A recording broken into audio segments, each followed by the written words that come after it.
we're in. And we're in the studio because I've been lately. I've done a lot of shows from home because I'm talking to people remotely. But today I'm talking to Jerry, who is one of our trainers here at the place at the Third Street Barbell. Hi guys, I'm Jerry. Hell no! Oh no! Oh no! I didn't know we were gonna get Speedy Gonzalez. Hey, wait a minute. Hey, yo. Wait a minute. Hey, yo. Wait a minute. Play me some Speedy Gonzalez, and you know what I'm talking about. That's the, the voice. It's like, yeah, just like that. Absolutely. Yes. Culture. That's a culture. I know, We take pride in Speedy Gonzalez. We just got canceled. Oh, we take pride in it. We take pride in it. We love him. Good. I asked Jerry to come in and talk about, because we're both on extended weight loss journeys at the moment, and he's wearing an Ali T-shirt today to go with the Ali poster that we have behind him here.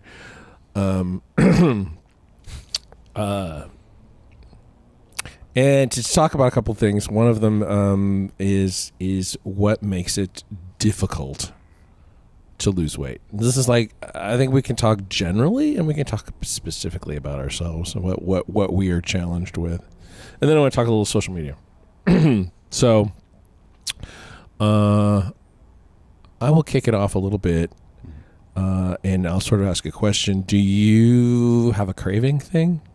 At this point in the cut, I think I've gotten over that hill.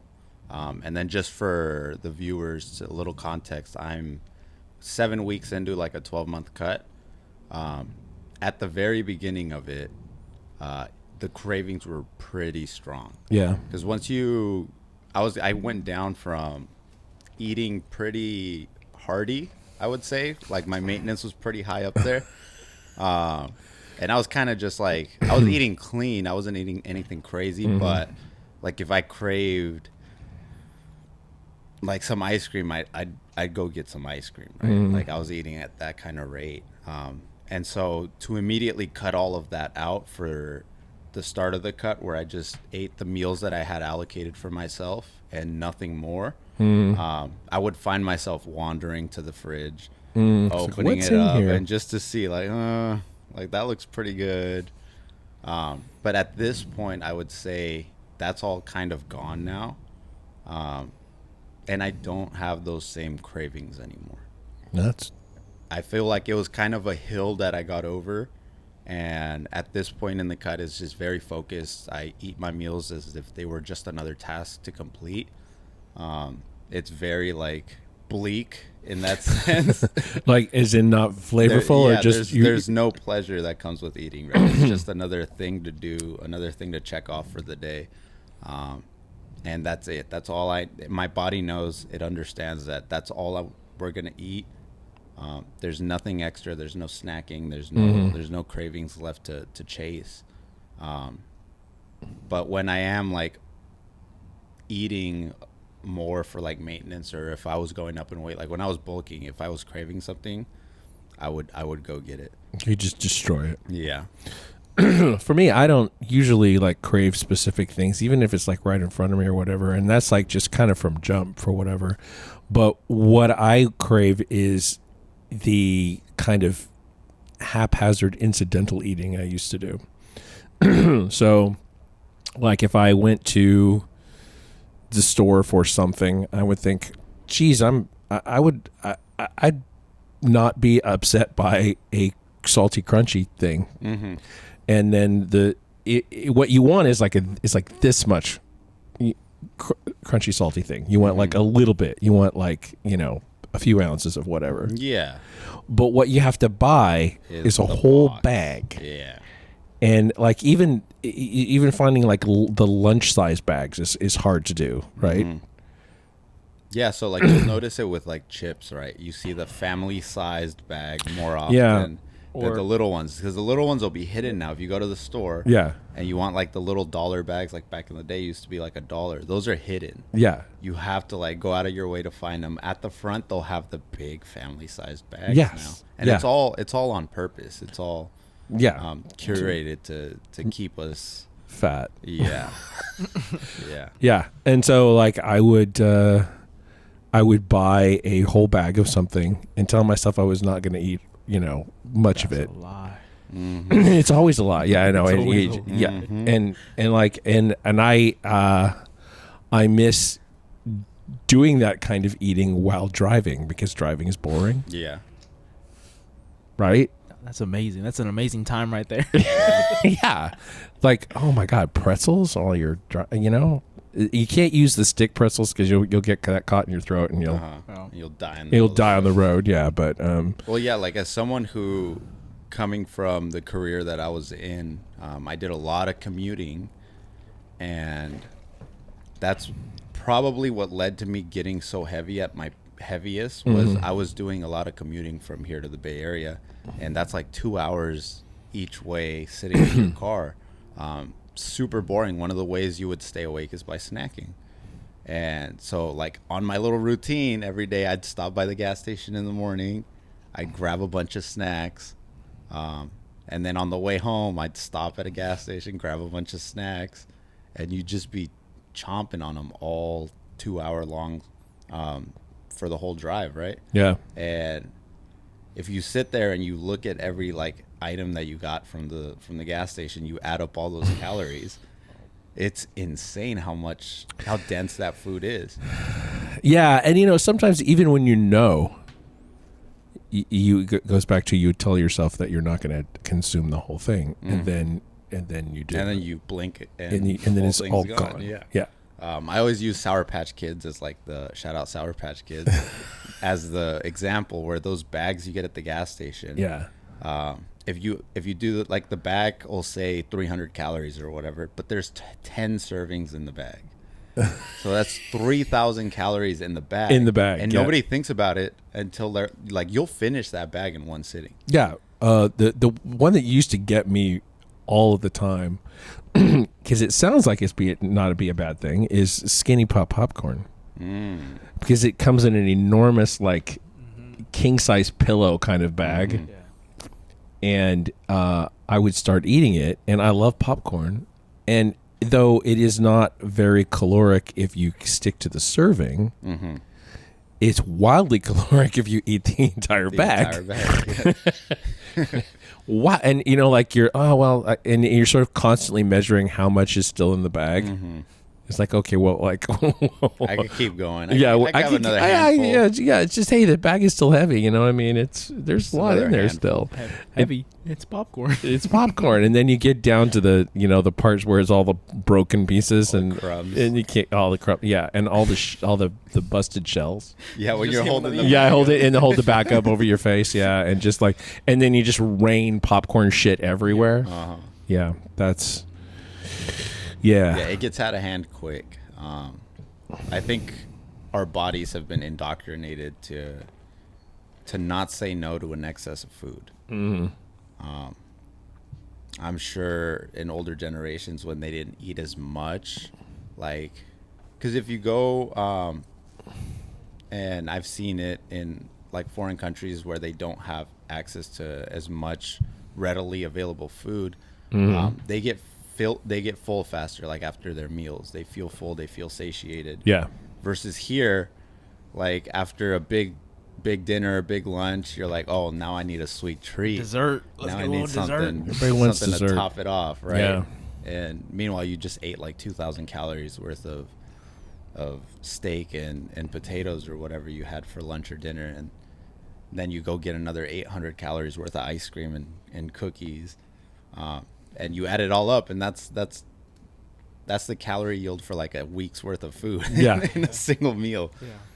Yeah, and for me, like I'm 4+ months into this, and just now is that like, oh wow, I really miss being able to, and to eat, you were saying stay awake, or boredom, those are.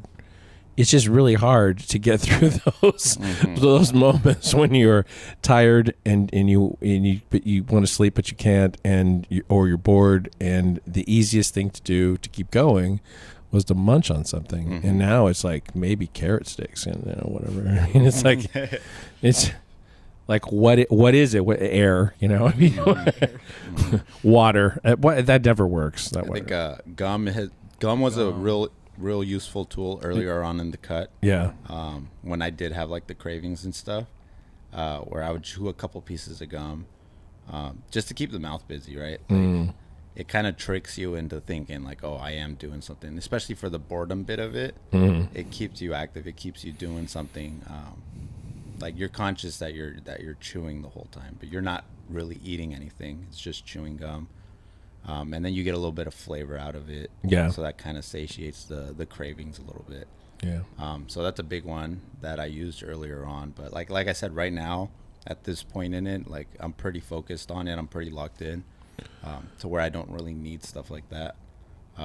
Chewing gum every now and then, like that's fine. It's still. Yeah, I keep a cup, one of those like car cups of gum in the car, and that's usually where I chew it. I don't usually chew it anywhere else. Yeah. It'll be on the drive. Just like it's the boredom, it's the stay awake, it's all that, That's a thing I find challenging though. Like, what do you got? As far as things that make it hard for you.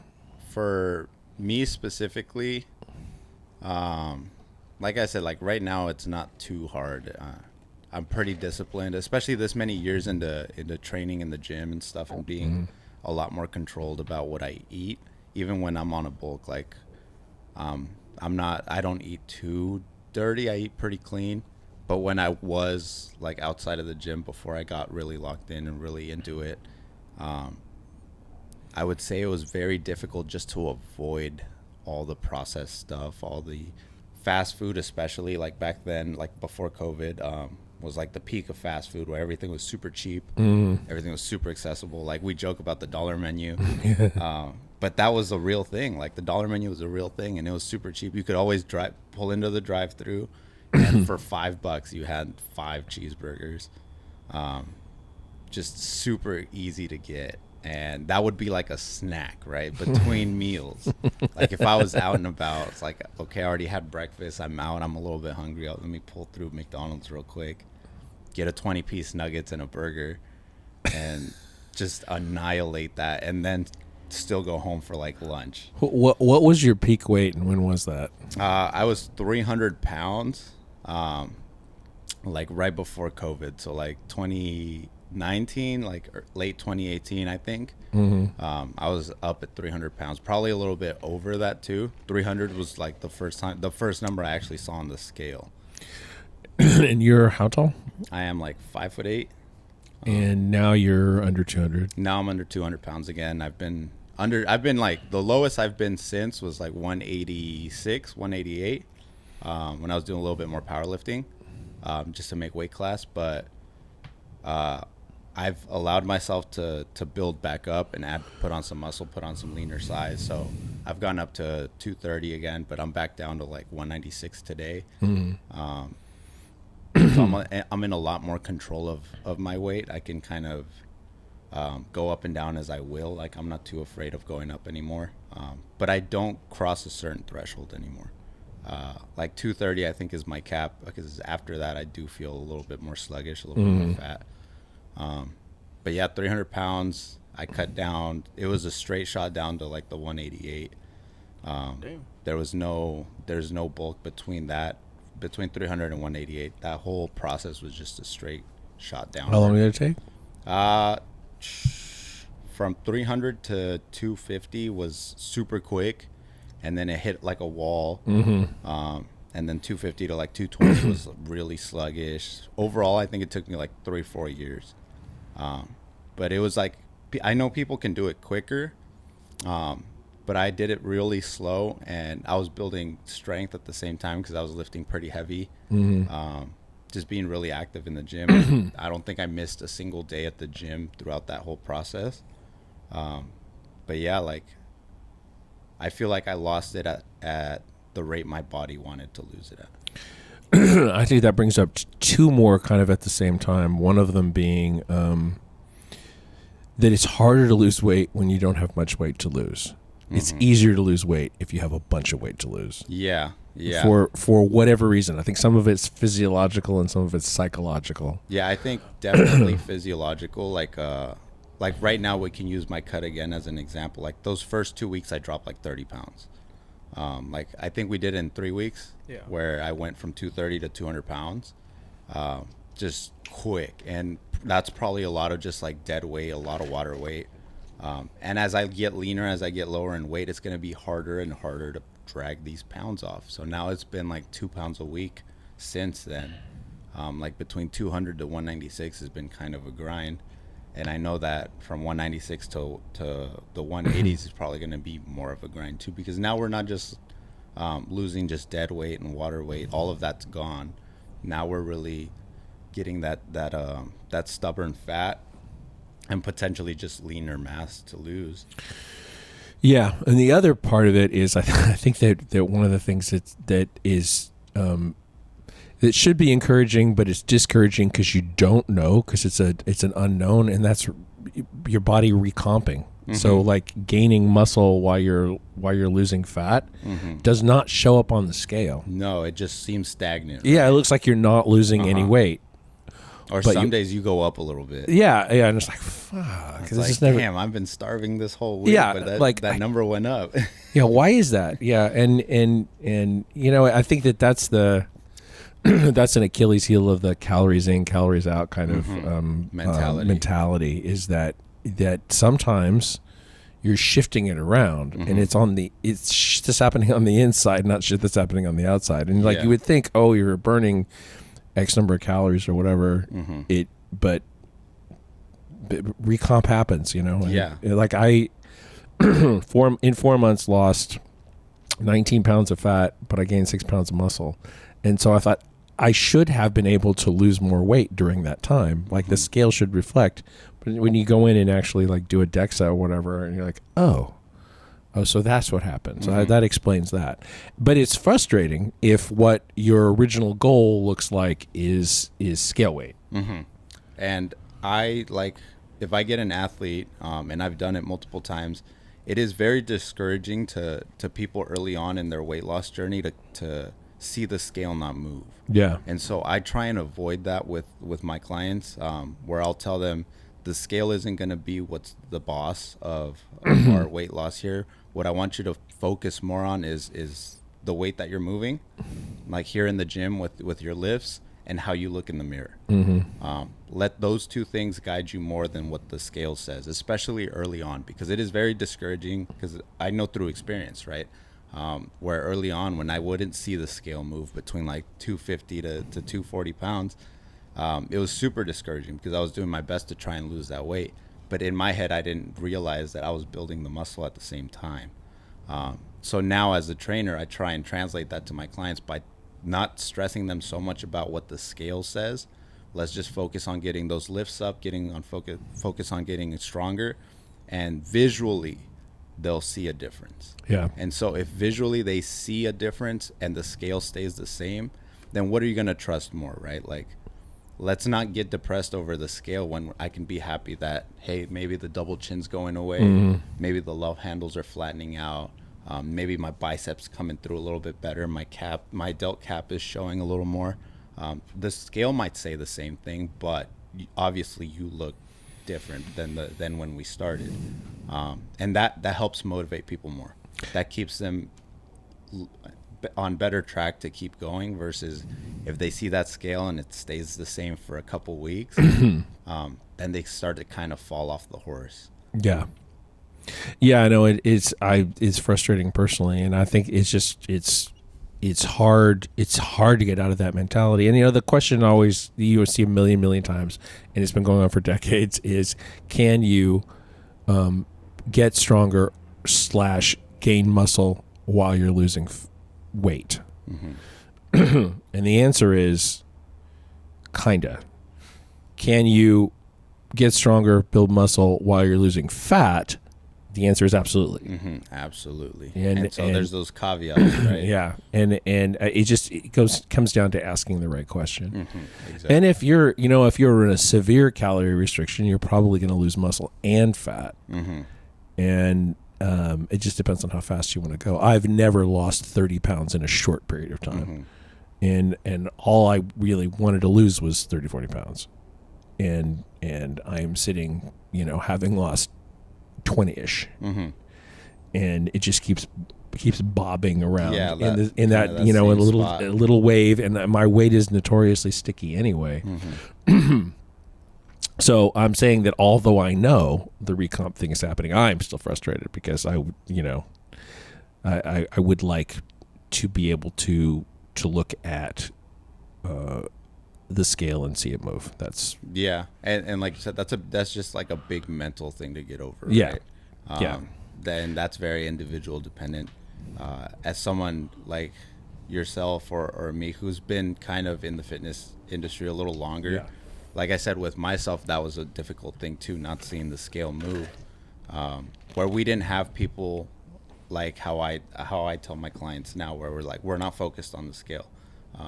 When I was coming up, when I was younger, especially like in high school and stuff, the scale was like, that's what matters. That's what dictates everything. If you don't weigh this much, you're not doing anything. If you're not losing or gaining X amount of pounds a week, then you're not doing anything. Versus now, I think the mentality has shifted a little bit to where it's like, okay, we understand what recomping is. We understand that muscle's a lot denser than fat. So the scale might go up a little bit, but you're building a lot more muscle. You're building a lot more strength. You're physically leaning out, but you might be at the same weight for a little while longer. Or a really long time. Speaking personally, it can be a really long time. Yeah, it's Another one I think that a lot of people face is any kind of like event, like a family thing or whatever that involves food.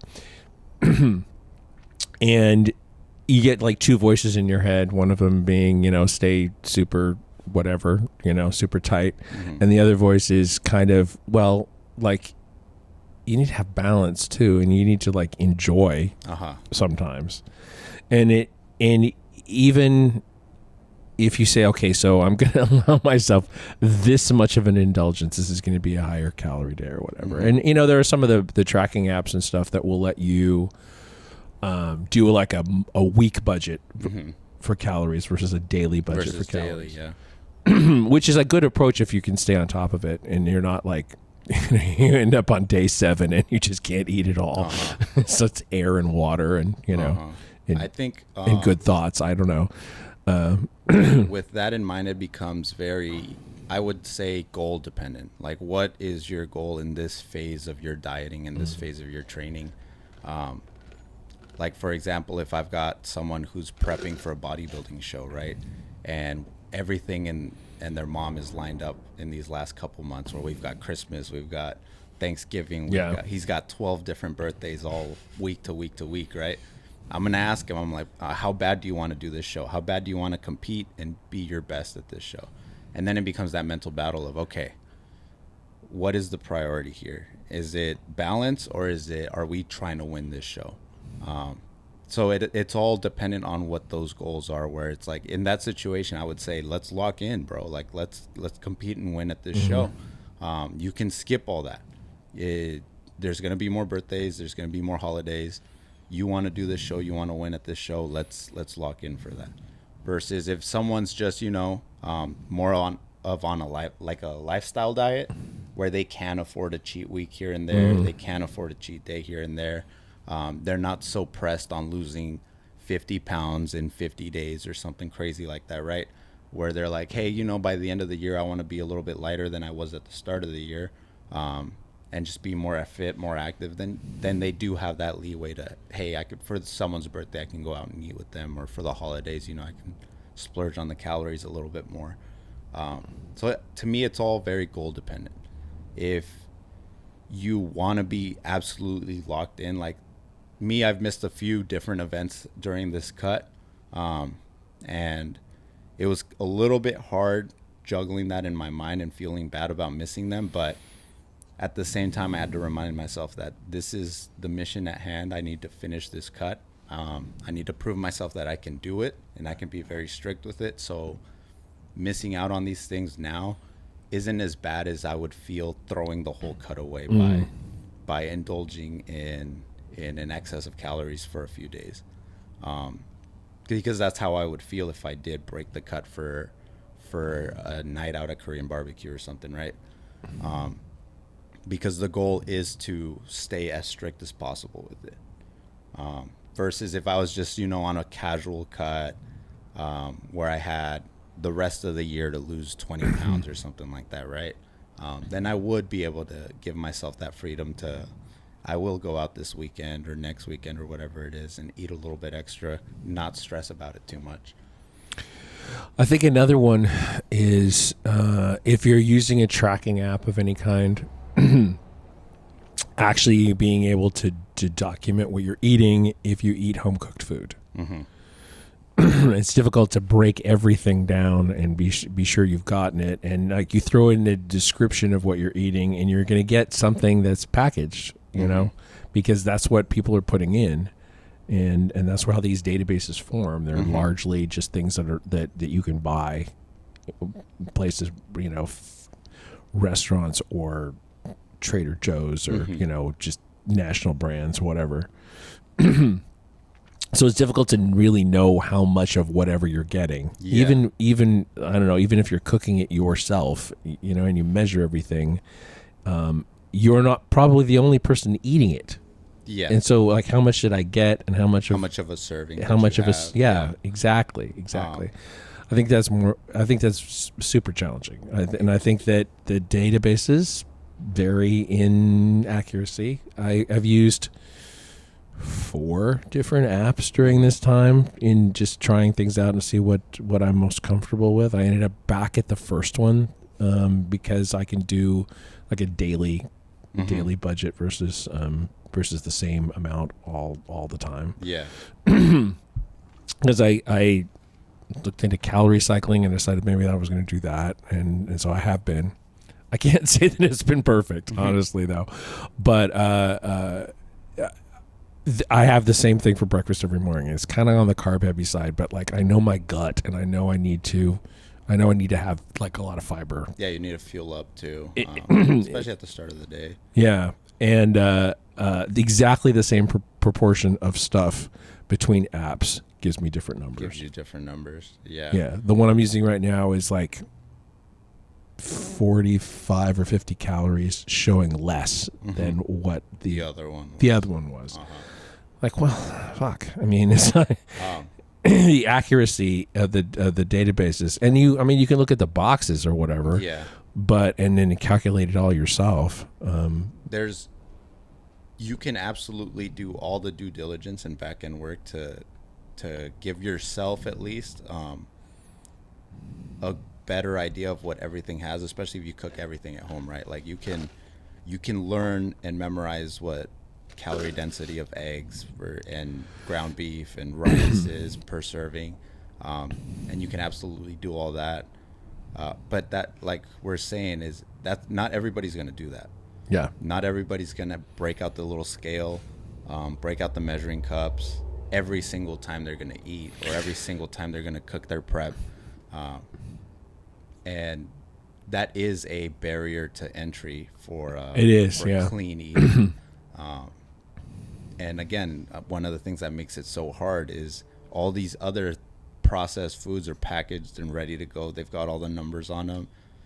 So that gives people that kind of false sense of security where they're like, okay, I'm only eating X amount of servings, which the box says is X amount of calories, because it's so much easier than I'm going to look up how many calories, what the macros on the eggs are, and then I'm going to measure them out. I'm going to separate the whites from the yellows. I'm going to measure out an exact cup of rice every single time I serve it. I'm going to weigh out my potatoes and have the exact number of ounces on potatoes that I cook before and after I cook them. Yeah. Measure out the oil that I use. Like that all makes it very difficult to do because it is so tedious. And that sounds like an eating disorder. Objectively, it does. Sounds like an eating disorder. Which to me is crazy, right? Yeah. Like if I say that to people that this is how I eat and this is what I do when I eat, they think I'm crazy, which should be the opposite, right? Yeah. Like no, like what I'm doing is actually a lot healthier but the way it's set up, the way we're indoctrinated to think about it, is it sounds like a eating disorder. Like you're doing too much. Yeah, you're a little too obsessively focused on it. And sometimes those are people who, are actually getting good results, but they're not feeling it. You know what I mean? They don't. They've got a dysmorphia thing happening. Yeah. Even not just a body dysmorphia, but like a psychological block on feeling like they're making progress. Yeah. That sucks. Sebastian, you got any?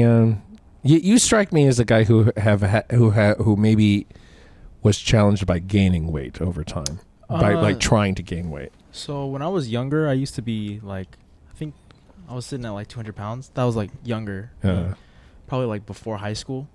And then I just started working out and running, and also your growth spurt. So I got taller, so I got skinnier. He's 6'5" guy. 6'5", dreadhead. So at first, I struggled with gaining weight, and same thing. You just kind of read things on the internet, or you see like people on YouTube like, oh, you need to just fucking eat whatever just to gain weight. So I did like a dirty bulk, which you just eat whatever the fuck. Yeah. Anything from like fast food to whatever. That dollar menu. Yeah, to that dollar menu is different. And then I got up to like 220. And from there, I just felt sluggish. I just didn't feel, I guess you could say like a athlete anymore. So I started to cut down, and then I felt a lot better. And then obviously you fall off, gain back, went up to 220, and now this time around is challenging. It's challenging. It's not easy to take it off anymore. I'm just sometimes I struggle with just trying to bring the weight down. Yeah. Same thing where I look at the scale and I'm like, damn, that weight is not going down. Or my weight fluctuates a lot, where I can go one day I can be like 218, and then the next like 2-3 days after I'm like 214. And I'm like, oh, what the fuck? I'm like, what the hell happened there? I've had swings of up to 7 pounds in a day. Oh, in a day. And it's like, that's really crazy. Yeah. Morning to night. Like, what the hell? Like, and on top of that, like different scales. Yeah, different scales. Yeah, different scales, and you're just there like, oh, which one do I believe? You just start pointing at all of them like, which one do I believe? I think when it comes to that, regardless of accuracy, using the same one consistently will give you a better idea than trying to find the one that's actually accurate. We have 2 scales in the house. One of them is connected to my phone. The other one is connected to nothing.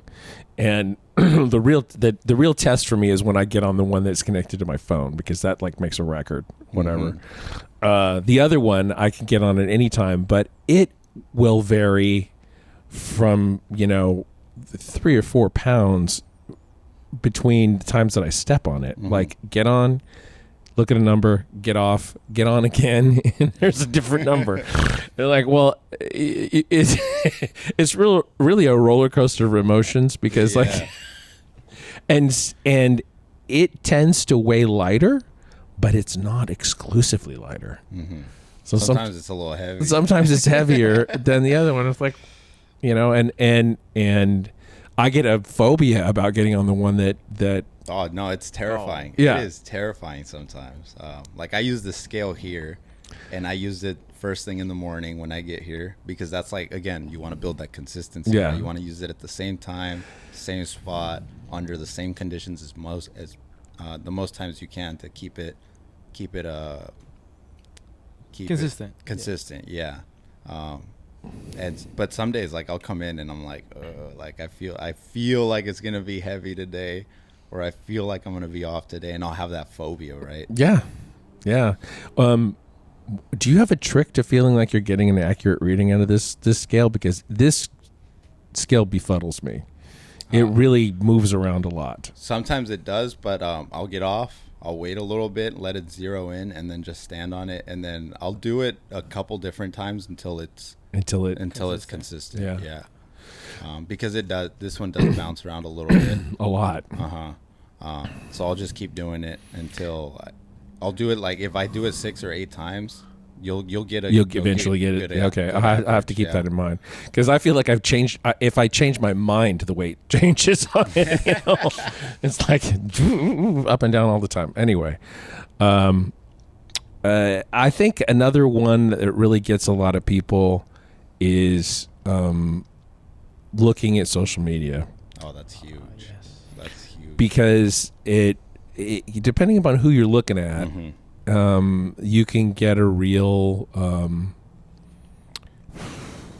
you can get unrealistic expectations. You can get like a shame component if you feel like you're not like getting where you want to go. Yeah, versus your peers around you, even if it's not like a big influencer, right? Yeah. Even if it's just like your local community around you. Say you started your weight loss around the same time as someone else did, and they're making these crazy strides, and you're thinking to yourself, "Damn, like what are they doing different?"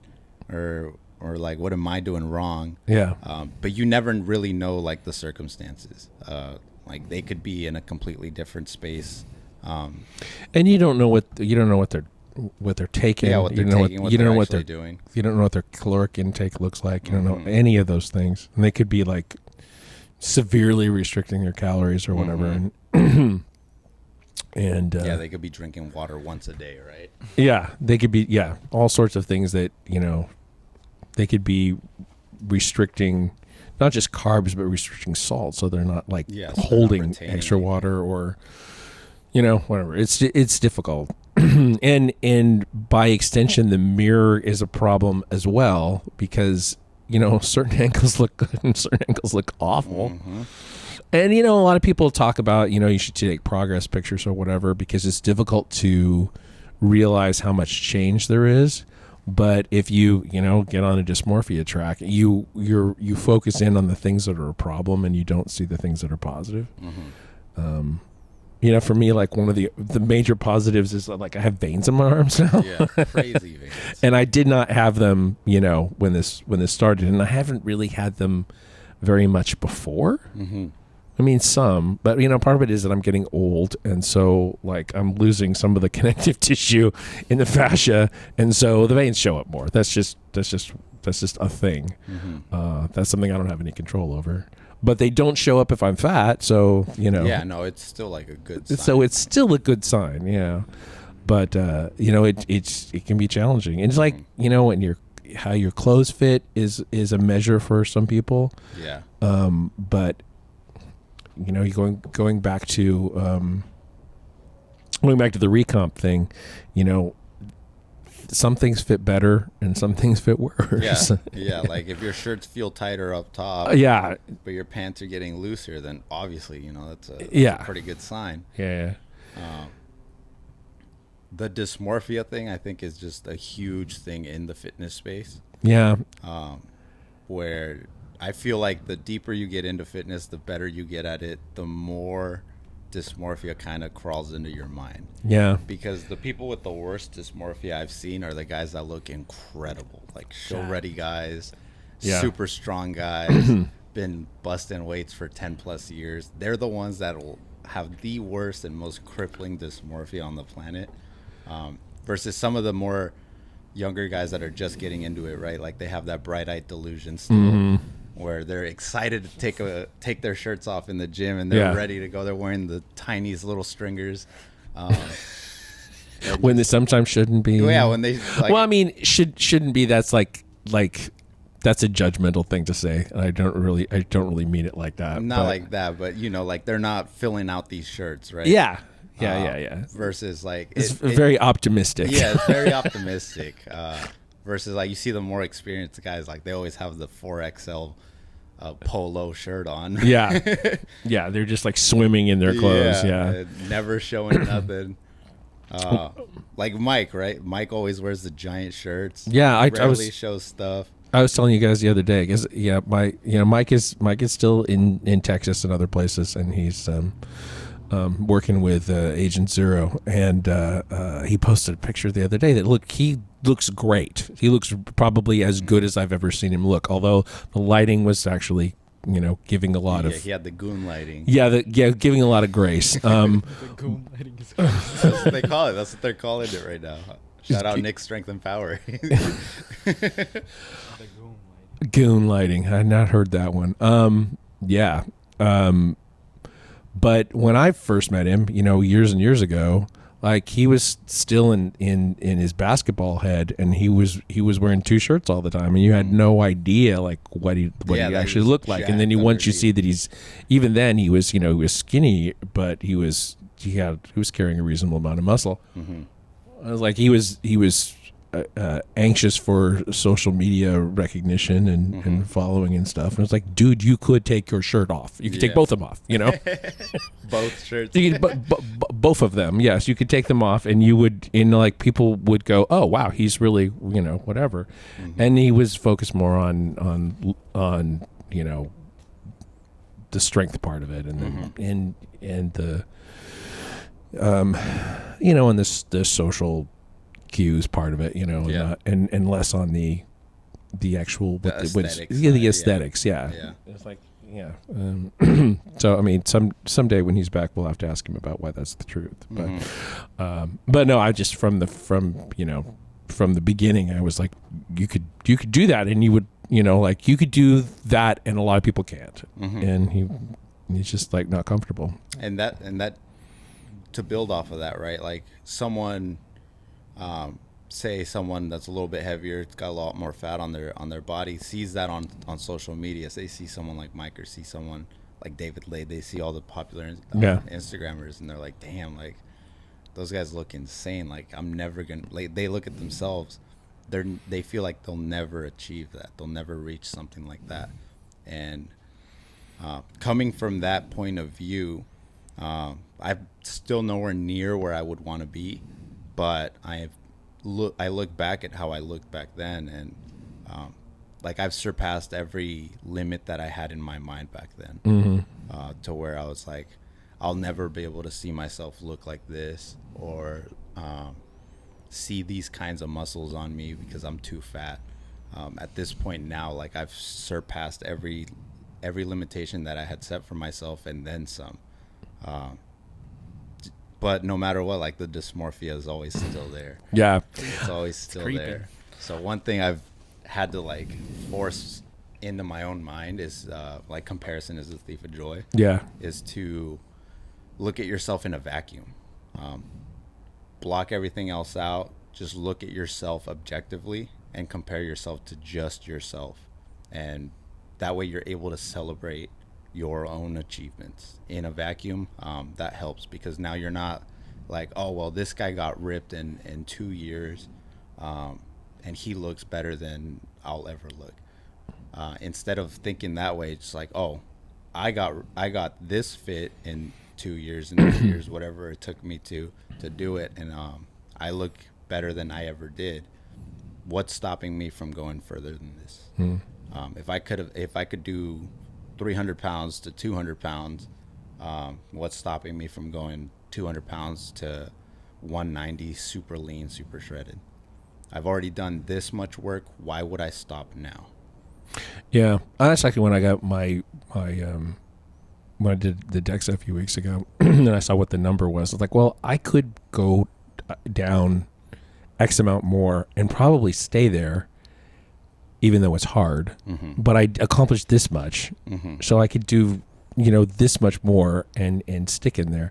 I think that maybe one of the, another one of the struggles is the difficulty in acknowledging that when you get where you're going, there's a maintenance thing that looks nothing like how you ate before, or what your activity levels were before. You're literally committing to a different lifestyle than you had before. Yeah, you can't it's not like solving a problem where there's an end point, and you can, and then okay, well the problem's over, and so I can go. Solved. Now It's just it's kind of always, and that, I mean, you hear a lot of different versions of that. If you see a lot of people say things like that on social media and whatever. But it is freakishly true. Oh, and this is one of the tenets I live by, is to fall in love with the journey, not the destination, right? Yeah. because that's going to carry you further, because it is a lifestyle change. It is something that you're going to have to do for the rest of your life. Yeah. Like once you get to a certain point, I feel like it gets easier because you do fall in love with that process. And you no longer look at it as work versus it just being your lifestyle. But it is hard to get to that point. And too, as time goes on, you have to recognize when your mindset shifts because of situations changing, and then you allow yourself, like here's an example, like in the couple of years going into to 2020, like I would have fast food like 2 or 3 times a year, literally. I just completely avoided it. Mm-hmm. I like it, but after not eating for a while, I hate it. It just doesn't taste right or whatever. But then we started building this place, and COVID was going on, and you couldn't get. It was harder to get things like chicken and beef and whatever, and so, but except the fast food restaurants were getting that shit, and I was working here, hours a day, building the place up, and I just started eating fast food again, and it was difficult to stop. It was very difficult to stop, even though I had been very disciplined about it. Yeah. Been very disciplined about a lot of it, and then the situation changes, and like your outlook on the world changes, and you just don't. It just becomes less important. Or, it's like, well, things are difficult, so I'm going to give myself grace on this or whatever. And you'll kind of open the floodgates. Yeah, and it's not immediately. It's a slow leak, and right? You have to think like the millions of dollars they pour into engineering the food to be that way. Yeah. To make you kind of hooked on it. And that is very difficult to work against. It's like fighting an army on your own, right?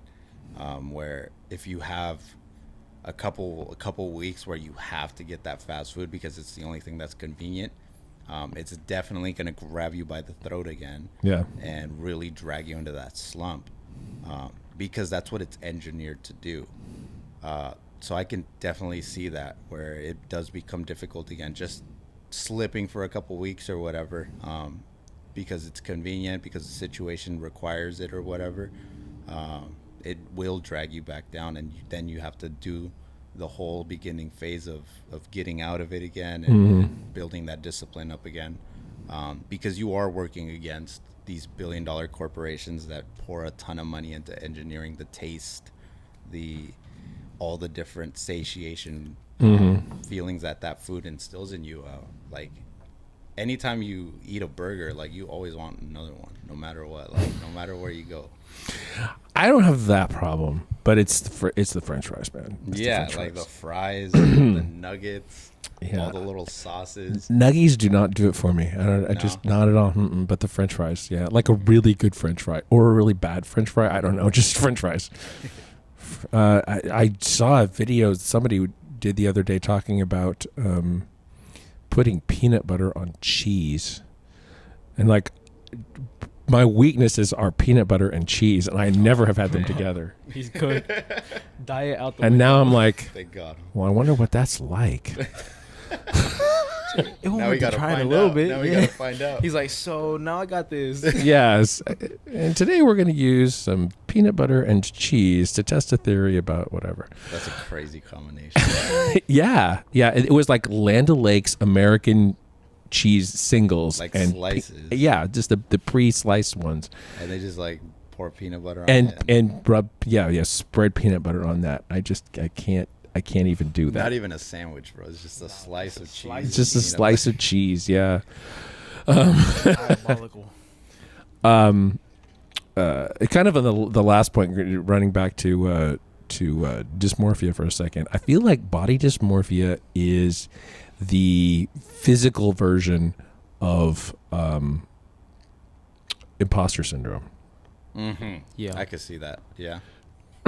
I'd not really thought about it that way before, but it and they say the new thing on imposter syndrome is that it's only a bad thing if it becomes an obsession.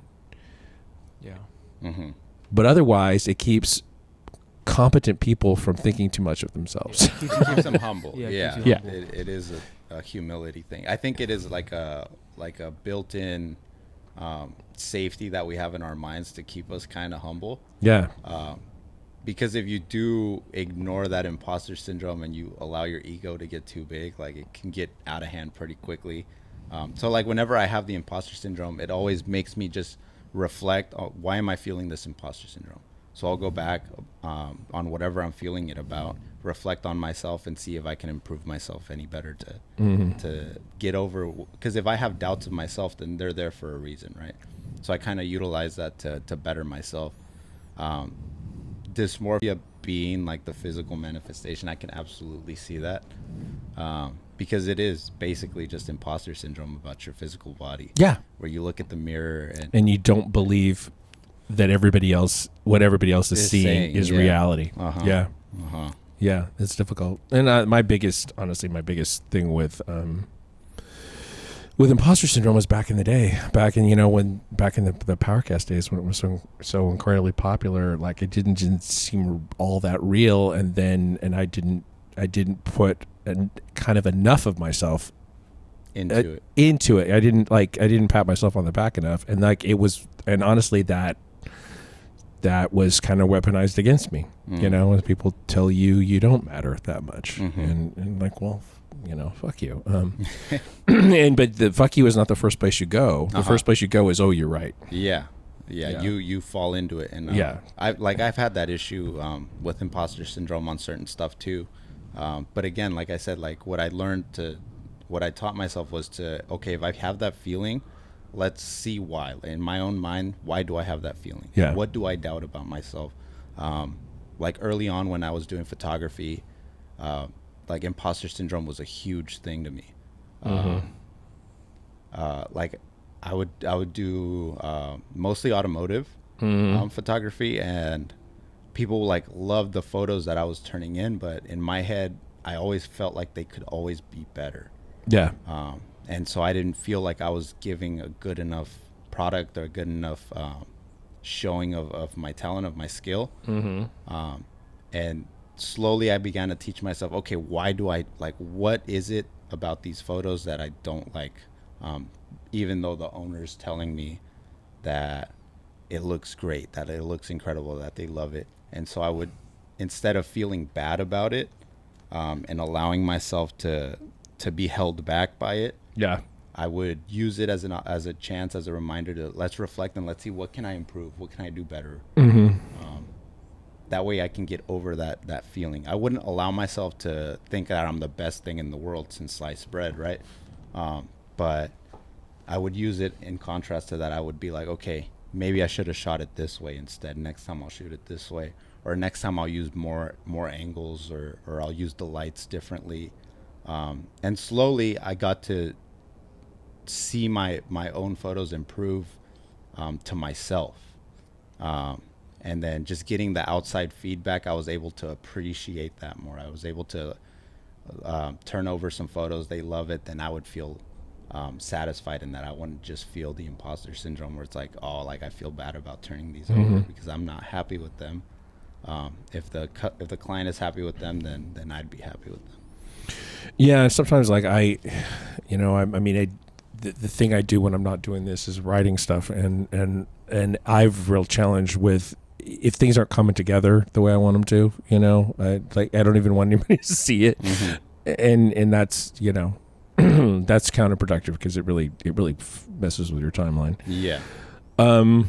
So I wanted to finish off by talking about just like a couple of influencers, social media influencers that we think are actually doing a good job. I want to start with a guy who was on the show a little bit ago, and that's Dan Feldman, powerlifter dietitian. I think the information he puts out is legit. It's not dramatically different from some of the other folks that I've been following for a long time. I'm kind of leaning Lane Norton and Jordan Syatt and that folks out of this because everybody follows them. They will get million followers or whatever. Yep.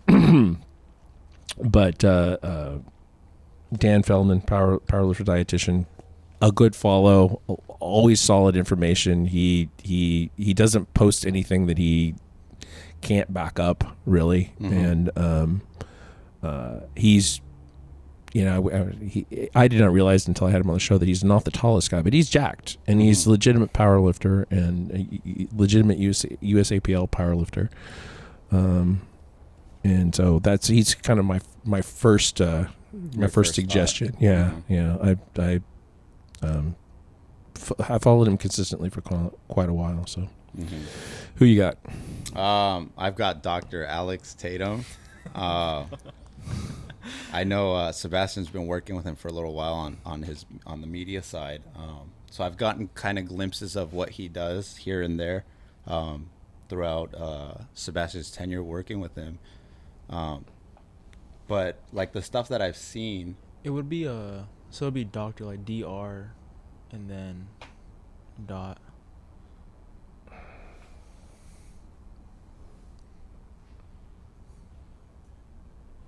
Is either one of them him? No. let me see if we can. Dot. All one word. All one word, no dots. Social media is so strong, I can't find him. Accounts. No. He's not popping. Help me, Spock. Let me send it to you. And he makes he's talking about the pharmaceutical side a lot more. I just sent it over.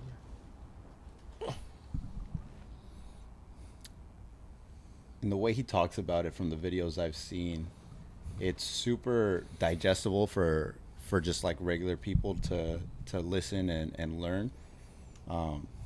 Like he's not overcomplicating things. He's using a lot of like references here and there that are easily relatable, and just spreading the knowledge out there. And I think we're at the point where the floodgates are open. Like it's not a secret anymore. People are using pharmaceuticals, they're using peptides, they're using gear. Yeah. So I think the best approach we can have towards that is education, is making sure that people know what they're taking, know why they're taking it, know how to take it. Because people are going to do what they're going to do regardless of what you tell them. We've seen it happen time and time again. Yep. You can't stop it from happening. So the best thing we can do, I think, is to educate everybody. That way we can increase the awareness. People can be a lot smarter about the decisions they make when it comes to this stuff, and not just throw darts into the dark and start pinning just random things here and there. Because some guy on a forum said it, right? Yeah. Having educated fellows like this who know exactly what they're talking about, who do all the due diligence and the research on these products, on these things, and putting the knowledge out there in what I would say like layman's terms for just everyday people to understand, is a big service, I think, to the industry right now, especially where we're at. Versus not having this knowledge out there. Now you've got 17-year-old kids just ordering stuff online and doing it all willy-nilly versus, hey, if they're going to do it anyways, let's see if we can make it as safe as we can. Because like I said, at the end of the day, if someone has it in their mind that they're going to go do something, you're probably not going to stop them. Yeah. That's true. Yeah. Another one I've got, I'm going to have to type him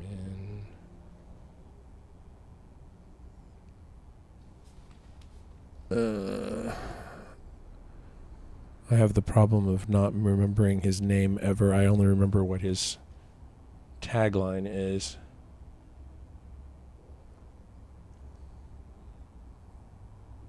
Yeah, Matt West.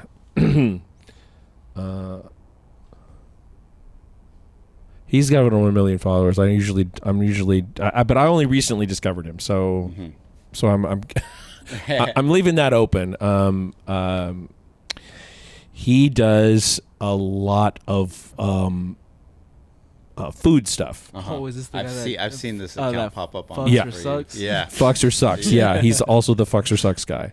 So like send him recipes, or they send him videos that have recipes in them, and then he will actually recreate them, and he'll like do them the legit way, but he'll also does the to either make them taste better or includes the he'll macros improve or whatever. upon them. and I've actually done a couple of the things that he a couple of the recipes that he has talked about, and had pretty good luck with them. Results, honestly, yeah. I Okay. mean, so the easiest one is this like low calorie mayonnaise. It's like the original video used I saw that. fried eggs, Yeah. but he used hard boiled eggs. Which why wouldn't you do that? And it's like there's a a teaspoon of oil in them, and a teaspoon of mustard and lemon juice and salt, and it's like that's it. And it's very eggy, but it's also pretty low calorie. Yeah, and it's gonna hold you down. Like when you want mayonnaise versus having 400 calories worth of mayonnaise. And I'm not a big mayonnaise guy, but period. But the thing that has kept me from like eating tuna, which is like obviously low carb, good fats, a lot of protein for the for the amount that you're eating is the mayonnaise part. And like, well, if you can make the mayonnaise in a healthier way, and you mix it in with your tuna, just dry tuna is like the worst. Yeah, I've been in the struggle. Tuna out the can. Yeah, no salt, pepper, nothing. Yeah, nothing. So that task. I feel very strongly about what he's doing. Yeah. My only gripe with him is maybe this is Australian, but instead of saying bon appetit, he says bon appetite. Oh, okay. Bone apple teeth. Yeah. But he's jacked. He looks legit. I don't know. It looks like he maybe does some coaching and stuff too. I'm not paying a lot of attention to that part. I've seen him come up a bunch of times on my For You page, and what I do like is he shows the process, right? So he's not like because I've seen some of the food influencers where they're like, oh, let's make a healthy alternative version of it, and it'll cut from like the ingredients to the finished product, so you never really know if they're actually like using those ingredients to make that delicious bowl that they're making, or this crazy smoothie that they're making, right? It could just be some unhealthy monstrosity of ingredients. I particularly like that when he can say, "Oh, this sucks." Like, it sucks. Just the honesty. I wouldn't eat this again. I don't know how to fix it. It's a disaster. Run away. You got any more? One that I have is I don't know if I've only watched like a couple of his things. His name is James Smith. He's the guy that broke. I don't know if he completely like was the first one to do it, but he's the guy that did the creatine gummy scandal. Oh yeah. And he like sent things off to the labs and to get them tested. The Brit. Yeah. He's good. Yeah. He's legit. I back in a few years ago when Layton Norton has a new podcast that I haven't listened to yet, and I'm not producing this one. I produced the last one. And James Smith was a guest on there, and I had not really encountered him that much, but I edited that episode. And he's really legit. Yeah, and he's like he's pretty grounded and honest in his social media stuff, as far as anyone can tell. I don't follow the man around, and I'm not in England. True. But it seems like he. Yeah, he seems very. He's very well spoken. That too. He's very well researched from especially like the creatine gummy thing. Like he showed all his back end work. He wasn't just like throwing random lawsuits out and stuff. No, he did like all the back end work to really research the subject, and really got into it. And I think he did a huge service to the industry by calling it out. Because I still have like friends that are a lot more casual that'll ask me, "Hey, are these gummies like is this a good buy?" And I'll tell them straight up, I was like, "You just buy the powder, bro. Like it's not hard. Just bang for a buck, right? Like you're just gonna get so much more." Yeah, he's James Smith, just James Smith on Instagram. He's got 1.4 million followers. When did you have to start to get that? He must have started Instagram when it first. Oh, the James to get Smith. He has been around a James long That is a time. crazy tag. Yeah, he's been around a long time.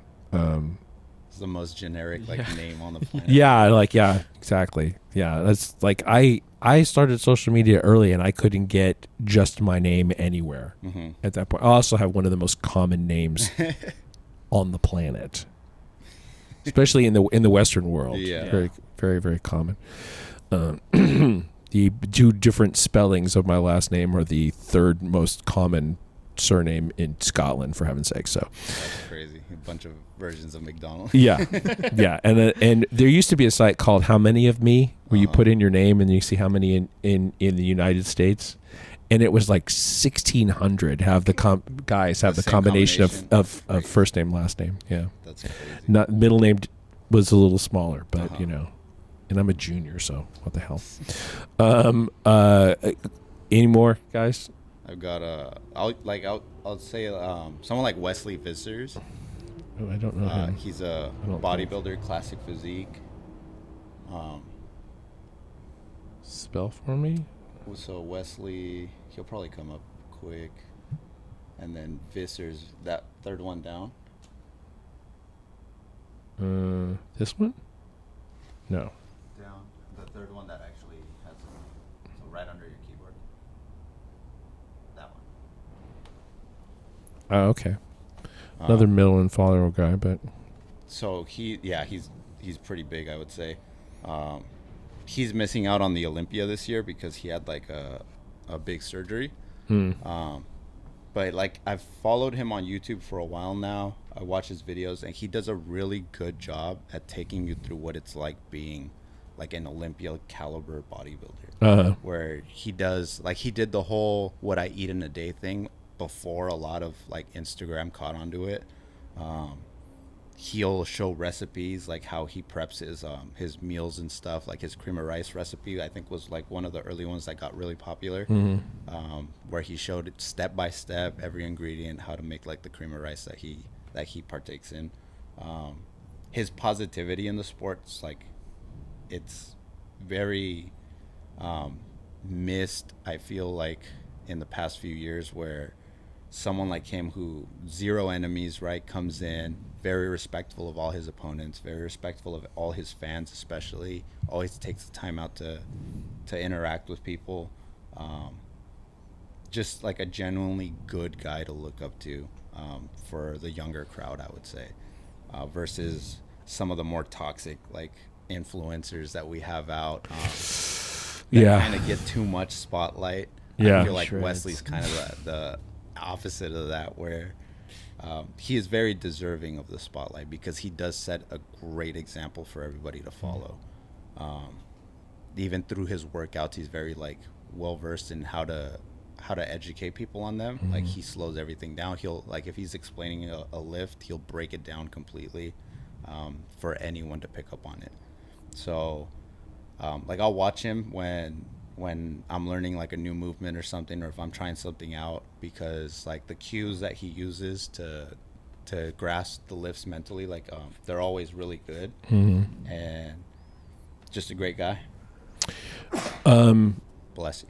I just wanted to throw out just a couple of honorable mentions, just because there are a couple of other guys that are quite popular, and I don't really need to dive into their stuff too much. But if you're looking for people who like to call out other specific social media influencers about things that they say that are stupid, James Capola is very good at that, and he's got a pretty good like sort of balanced approach, that he's not trying to look perfect. He's just trying to be strong and look good.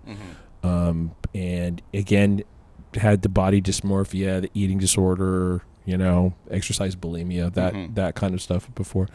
And then one that I have come around to lately, because I had some bias against this person, is Zach Tallender.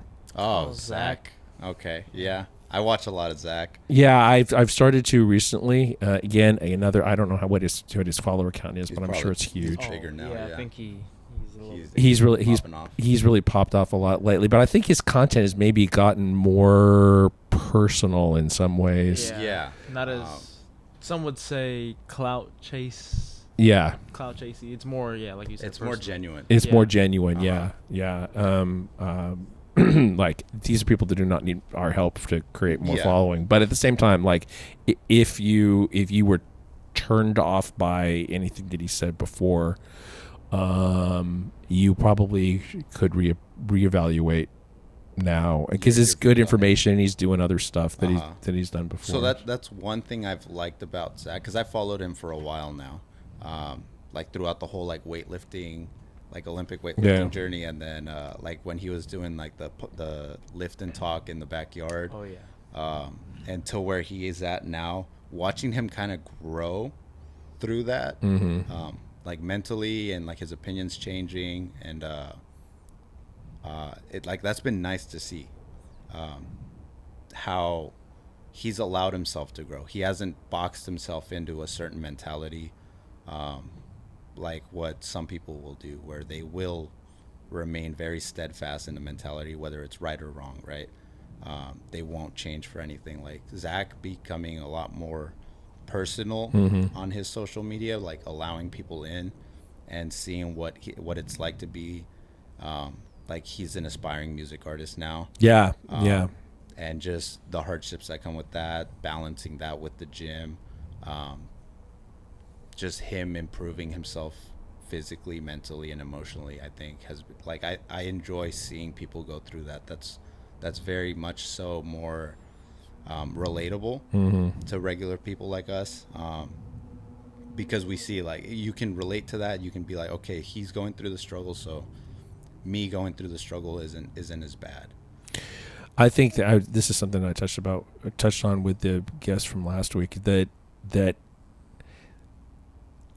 positive content works a lot better for me now than negative content. But some people thrive on negative content. Yeah, like the call out culture, and even a call out's like, kind of is okay to me, because it's like you're trying to hold people to a standard, as opposed to just othering people. You know, like rage baiting. Yeah. I saw someone on Instagram, I can't remember which account it was recently, but they were talking about how they hate to see coaches, like up and coming coaches especially, build their social media, their platforms on rage baiting or on like call outs. Yeah. Because in the short term, that might be what's hitting on the algorithm, and they might blow up because of that, and they might get a bunch of hate follows or drama follows and stuff like that. But if they don't build their platform on the actual coaching, on the actual educational side of it, where they're posting more positive stuff, even if it gets less engagement, right? Like, that's more sustainable in the long run versus building a platform on rage. Yeah. Yeah, it's hard to you run out of things to get mad about. And like Sebastian said, like that clout chasey kind of platform can only work for so long. And we've seen it time and time again where guys will blow up and then they'll disappear, because they run out of things to rage bait on, or the gimmick gets old and people grow past it and they decide they move on. Versus I've seen guys not even blow up, but grow slowly from a smaller following to a bigger following, where they consistently post educational stuff, positive stuff, actual useful information, or actual creative talent. Like if it's a media guy and he's showing, like, he's posting like his cinematics, and slowly you watch them improve, you watch them get better. That's more sustainable in the long run. That's more positive for the algorithm, I believe, than just loading it up with a bunch of rage bait slop, which I think is kind of the issue with social media right now. Like, every other post I see in the fitness space is some science-based versus bro science like post. Yeah. No, I saw one yesterday where somebody was like, you know, talking about just get stronger or whatever, and it's like, yeah, it's true, but what you're railing against is people who are majoring in the minors. You're not. It's not science that you're against, really. It's people who get caught up in the minutia. And it's like, but yeah, if that content's not for you, then don't consume it. Don't consume it. It's right? pretty easy. You know, we're not force fed. We're a little bit force fed on the algorithm, but you know, you don't actually have to engage with it if you don't want to. If you know that this person doesn't have content that you're interested in, then scroll past it. Yeah, Instagram has this feature where you can hit not interested. Yeah. And if you do that long enough, it'll get rid of it. You get rid of it. Yeah. Algorithm. Okay, well, I think that's pretty good for today. Jerry, where can people find you if you want them to? Jerry Kilos on Instagram, all one word. You can find me here at Third Street. Come on by for a training session. Come on by. That's it. No Sebastian. YouTube, no nothing. No, nothing else. I am Sebastian _Brambila on IG. I am at the Jim McDonald. All the social media. This show is 50% facts. We're presented as a word, and 50 is just numbers. 50% facts is a Spreaker podcast in association with iHeartMedia on the Obscure Celebrity Network. And we'll talk to you next week. No stops.